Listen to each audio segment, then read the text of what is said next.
Hi guys, good afternoon. Actually, kagigising ko lang. Kanina sobrang lakas ng ulan. So, second day ko nang magtitimpla ng barley grass by Salveo. So, niready ko na yung tubig.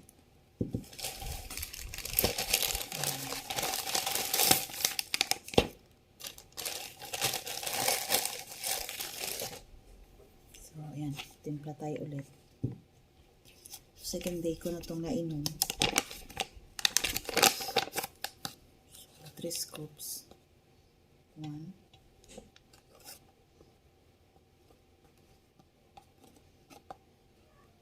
2, so 3. So, ito lang naman yung scoop niya. Napaka-cute.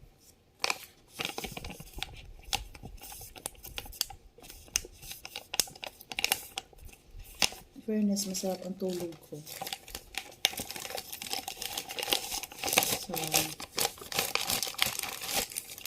hindi ko pa kung ano yung nararamdaman ko kasi medyo tulog ko naman ay okay.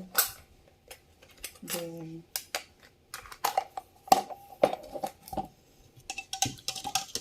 tsaka first day ko pa lang kahapon na inom. Second day pa lang yun. So, hindi pa ako comments masyado sa Salveo barley grass. So, wait lang natin siya ng mga 1 week kung ano yung magiging effect sa akin. So, timbang na ako kahapon. Hindi mo na ako magtitimbang para mga 1 week na siguro para malaman ko kung may changes. Ito na. Pero, mas masarap pala siya pag malamig. So, hindi mo ramdam yung lasang dahon. Pero pag normal water, so lasa mo versus doon sa cold water. So, mas masarap siyang itimpla pag sa cold water. Kasi hindi mo nalalasahan yung dahon. So, ito na. So, sana matuloy-tuloy ko to at sana naman may improvement. Mga after 2 weeks, magpapacheck up din ako. Titignan ko kung may nagbago ba sa platelet ko, sa hemoglobin. So, tignan natin. Baka naman makatulong to sa akin. So, guys, pag ito naging effective sa akin, try nyo din. So, malay nyo, ito na yung sagot din sa mga hinahanap nyo na pwedeng makatulong sa katawan natin. So, okay? Lagi yung dami kong sinasabi, no? Pero, syempre, mas maganda kasi na malaman nyo rin yung history ko kung bakit naghahanap ako ng herbal na makatulong sa akin. Kasi, ang dami-dami kong sakit. Meron akong psoriasis, meron akong low platelet count, lagi din ako na high blood, sa mataas ang cholesterol ko, bloated yung tiyan ko. Sa menstruation, okay naman. Regular menstruation ako. So, may time nga lang na masakit ang puson ko. Then, meron din akong, nabanggit ko na ba ang psoriasis? Meron din akong allergy. So, yung allergy ko, sobrang taas. Kahit na kinakain ko naman minsan yung manok, pero pag may time talaga na mahina siguro ang immune system ko or mataas yung allergy content ko, as in talagang namumugto yung mata ko, as in para akong lasing, naantok agad, or nakakapantal-pantal ako.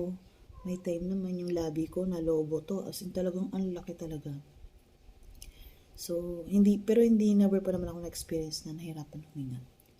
Yun nga lang, may time talaga na grabe yung pugto ng mata ko. At yung talagang ito, baliktad na talaga to. So, sana makatulong siya, no? Then, namin na natin.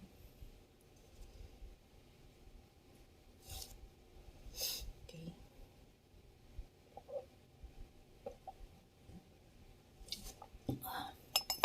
So, pag normal water talaga, hindi agad, hindi agad natutunaw yung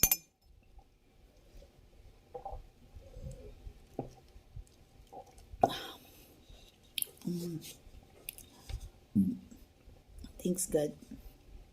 So, pag normal water siya, medyo gumuguhit talaga. Pero pag cold water naman, mas masarap siya pag cold water. Nga lang, minsan ayokong sanay na titimpla sa cold. So, dapat lang, half-half. May normal water at may cold water. So, sana guys, may changes.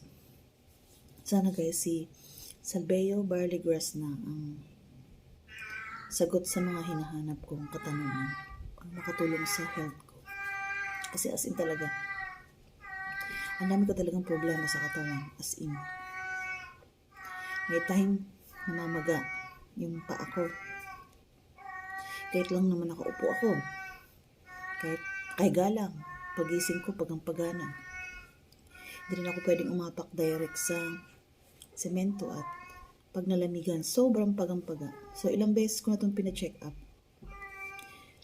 Kung dami ng reseta, hindi talaga siya, hindi ko maintindihan kung saan ba siya connected. Kung either sa psoriasis ko ba or may problema ba talaga mga ugat ko. Kasi before, dito, pagang-paga to dito as in. So, hindi mahanap ng doktor kung anong problema. In x-ray na, wala namang nakita. Pero nung in-MRI ako, wala daw problema yung ugat ko. Pero yung buto ko, nag-misalign. So, tinerapy naman ako nun. Problema nung tinerapy ako, namagalalo. So, tinigil ko na lang. Kasi lalo siyang namamaga. Then, may time nun, sinabi sa akin na Lola Remedios. Tinry ko din yun. Pero nakatulong naman. Si Lola Remedios, medyo naibsan yung Pero nagulat lang din ako, bigla nawala. Sumunod naman, yung dito ko, hindi ko ito maituwid. So, may time to na pag malamig at saka stress, hindi ko talaga ito maituwid. Then, pero ito kasi may history. Nadulas kasi ako dati. Then, ito parang na-dislocate. So, in-x-ray din to. So, tsaka in-MRI din, nakita, napunit yung ligament ko. Kunyari, ito yung buto natin. Meron siyang bumabalot sa buto para pag gumagalaw. Kasi pag wala na yung bumabalot na yun, yun yung nagkikiskisan. So, ang nangyari napunit yung nakabalot doon sa ligament. Napunit yung ligament natin. So, sabi ng doktor, it takes time daw para gumaling. So, aabot pa ng ilang years. So, hindi ko alam kasi nasa loob na siya. Pero may time siyang makirot. May time. Sobrang sakit. Hindi ko maituwid. Then, pinatherapy ko din to.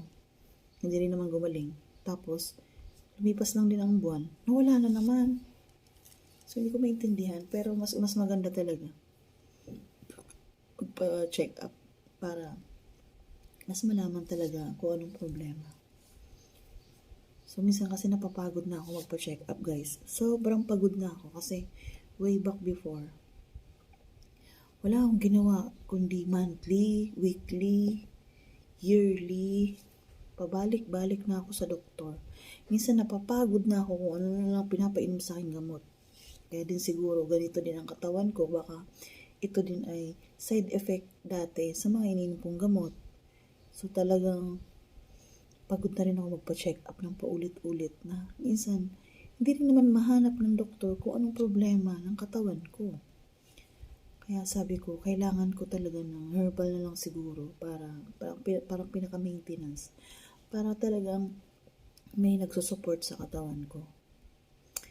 So, thanks God kasi sa kabila ng napakadami kong sakit, ito, taba, butchog, at medyo healthy. Mukhang healthy lang, pero sakitin po talaga ako, guys. Sakitin.